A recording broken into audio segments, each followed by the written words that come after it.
Hi! In front of me is REALME C21Y, and today I would like to show you how you can change default apps on this smartphone.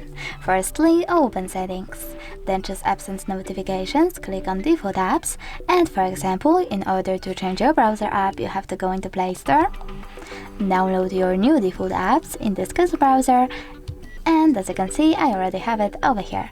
You don't have to actually open it, so you can always go into the same settings and tap on, in my case, browser app.